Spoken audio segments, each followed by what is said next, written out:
Dual determiner কাকে বলে, এগুলো কি কি সংক্ষেপে ব্যবহার। এখন দেখব ডুয়াল ডিটারমিনার। ডুয়াল ডিটারমিনার কনসেপ্টটা আপনারা শুধু এক্সপার্ট ইংলিশ বইতে পাবেন।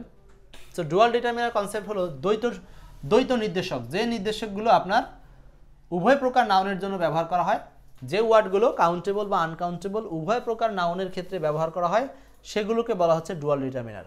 ঠিক আছে, সেগুলোকে বলা হয় ডুয়াল ডিটারমিনার। আচ্ছা, এরকম কি কি হতে পারে, এই যে লম্বা একটা লিস্ট আছে আপনাদের জন্য। এই শব্দগুলো আমরা যে কোনো প্রকার নাউনের সামনে ইউজ করতে পারবো। যেমন অল, মানে এটা আপনি কাউন্টেবলের সামনে দিতে পারবেন, আনকাউন্টেবলের সামনেও দিতে পারবেন।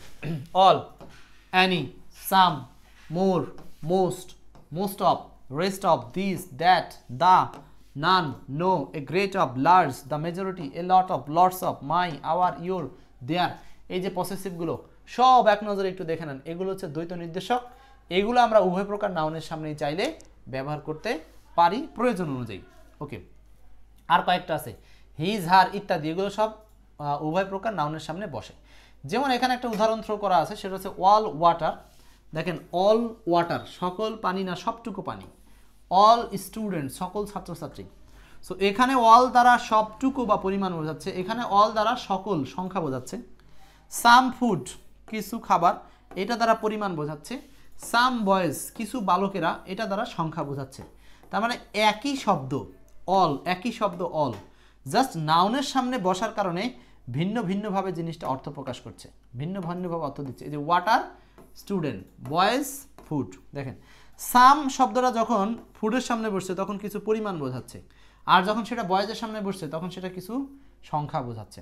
তার মানে আমরা বুঝতে পারতেছি যে যখন কোনো ডিটারমিনার উভয় নাউনের সামনে বসবে এবং বসার কারণে অর্থের স্লাইড চেঞ্জ হবে, সেগুলো হলো ডুয়াল ডিটারমিনার। যেমন অল ওয়াটার সবটুকু, টুকু পানি। সকল স্টুডেন্টস সকল ছাত্রছাত্রী। একই অল কিন্তু দুই জায়গাতে দুই রকম মিনিং। কারণ কি? কারণ এই যে নাউনের পরিবর্তন, এখানে ওয়াটার, এখানে স্টুডেন্টস। এখন এখানে একটা লক্ষণীয় বিষয় খেয়াল রাখতে হবে, অলটা যখন কাউন্টেবল নাউনের পাশে বসছে তখন কাউন্টেবল নাউনটা প্লুরাল হয়েছে। কারণ তখন অল দ্বারা কিন্তু আর যাই হোক একজন বোঝাচ্ছে না, একাধিক বোঝাচ্ছে, একের অধিক বোঝাচ্ছে।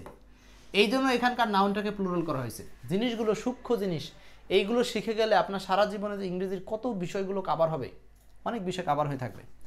সাম, এরপরে ফুড, কোনো এস্টেস নাই কারণ এটা আনকাউন্টেবল নাউন। কিন্তু যখনই কাউন্টেবল নাউনের সামনে বসছে বয়, তখন এখানে কি ব্যবহার করেছে? এস। তার মানে হলো এটার একটা কারিশমা হলো যখনই সাম এখানে বসছে তখন কিছু বা কয়েকজন, একের অধিক, এই কারণে এখানে বয়েজের সাথে এস দেওয়া হয়েছে, বয়েজ। তাহলে আমি আর ডুয়াল ডিটারমিনার সম্পর্কে যা বললাম এইটুক মাথায় নিলেই যথেষ্ট। তাহলে আমরা শিখলাম কি, ডুয়াল ডিটারমিনারগুলো কাউন্টেবলের সামনে বসে, আনকাউন্টেবলের সামনে বসে। যদি কাউন্টেবলের সামনে বসে তাহলে সেই কাউন্টেবলটা প্রয়োজন অনুযায়ী প্লুরাল হতে পারে। এই ঘটনাটা সকল ডুয়াল ডিটারমিনারের জন্য না, যে ডুয়াল ডিটারমিনারগুলো সংখ্যায় একাধিক বোঝাবে সেইগুলোর জন্য। আচ্ছা, অ্যাডভান্স লার্নিং এটা অলরেডি বলে ফেলছি, আর লাগবে না। এখন আসুন কয়েকটা প্রশ্ন সলভ করি। Identify the determiner I have no news for you. আমার কাছে তোমার জন্য কোনো সংবাদ নাই। ফাইন, তো এখানে কি হবে? I have no news for you, আমার কাছে তোমার জন্য কোনো সংবাদ নাই। 40তম বিশেষ আসা প্রশ্ন। এই প্রশ্নটার মধ্যে বলছে ডিটারমিনার কোনটা। খুব সহজ, এগুলো তো ডিটারমিনার হয় না, এগুলো ডিটারমিনার হয় না। আনসার হচ্ছে নো। নো মানে নেই বা নাই। সো এইটা হলো পরিমাণ বোঝাতে, কোনো কিছু নাই, না বোধক সেন্সে আনসার হলো এই সি নাম্বারটা, নেই, নো। নো নিউজ, নিউজের সামনে নো ব্যবহার করা হয়েছে, আর কিছুই না। 2 number, dash amazing song haunted me for a long time. এটা কি হবে? বলছে dash amazing song wanted me for a long time. এই সেন্টেন্সের মধ্যে দেওয়া আছে হচ্ছে সং, নাউন।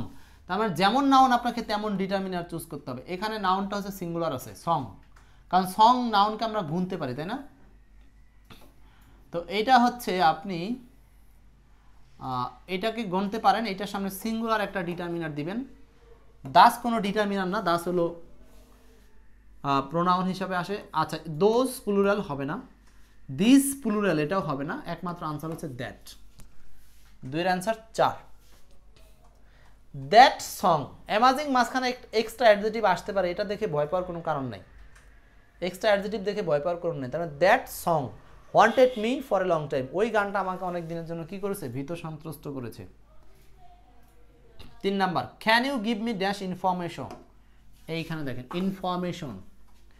ইনফরমেশন কথাটা হচ্ছে তথ্য, যেটাকে আমরা আনকাউন্টেবল সেন্স হিসেবে চিনি। তো বলতে হবে কি হবে উত্তর, বলেন 3-এর অ্যান্সারটা কি হবে, 3-এর অ্যান্সারটা কি হবে? ইনফরমেশন যেমন নাউন তেমন ডিটারমিনার, নাউনটা হলো আনকাউন্টেবল, রাইট? সো ডিটারমিনার নিবা আনকাউন্টেবল, কিন্তু অপশনে আনকাউন্টেবল নাই, এগুলো সব কাউন্টেবল, এটা সব কাউন্টেবল, কিন্তু এইটা আনকাউন্টেবল না, এটা হলো ডুয়াল ডিটারমিনার, মানে যে উভয় প্রকার নাউনের বসে। সো আমরা এখন এটাকে চাইলে আনকাউন্টেবলের সামনেও বসাতে পারছি, কোনো সমস্যা নেই, কারণ সামটা 2 ধরনের নেচার করে। সো 3-এর আনসার 4, বুঝতে পারতেছেন? তাহলে আপনাদের মনে হয় বিষয়গুলো একটু একটু করে ক্লিয়ার হচ্ছে কিনা। 4, fill in the blank, we receive dash reply.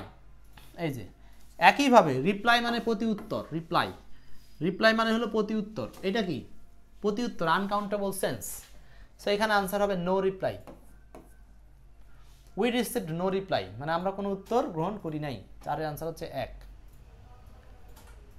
Okay 5, they have dash children, they have dash children, তাদের কি, তাদের অল্প কিছু শিশু আছে নাকি? দে হ্যাভ ড্যাশ চিলড্রেন, চিলড্রেনের সামনে কি দেব, দে হ্যাভ ড্যাশ চিলড্রেন। উত্তর হচ্ছে একইভাবে নো দিতে পারবেন, আর একটাও ডিটারমিনার নাই, একটাই ডিটারমিনার আছে নো। তার মানে নো ডিটারমিনারটাও কিন্তু ডুয়াল ডিটারমিনার, যেটা সংখ্যায় না বরং পরিমাণে নাবোধকতা বোঝানোর জন্য ব্যবহার করা হয়। অনেক সময় এটা সংখ্যাবাচকের সামনেও বসতে পারে, কোনো সমস্যা নাই। যেমন আপনারা নো পেন বলতেই পারেন, তাই না? নো চিলড্রেন এখানে লিখছে, কোনো সমস্যা নেই। তার মানে এই নো শব্দটা যে কোনো নাউনের সামনে বসতে পারে, এটা ডুয়াল ডিটারমিনার। ওকে, তো এইখানে আমরা যা শিখলাম সেটা হচ্ছে ডুয়াল ডিটারমিনারগুলো কি এবং সেগুলো কোথায় বসে, এই ডুয়াল ডিটারমিনারগুলোর ইউজেস কি। ক্লিয়ার? এই রুলসটাও আশা করি কমপ্লিটলি বুঝতে পেরেছেন। সো এই ছিল আপনাদের সাথে আজকের আলোচনা, সর্বশেষ কথাবার্তা আর নাই, এই পর্যন্তই ছিল আজকের মূল ক্লাস।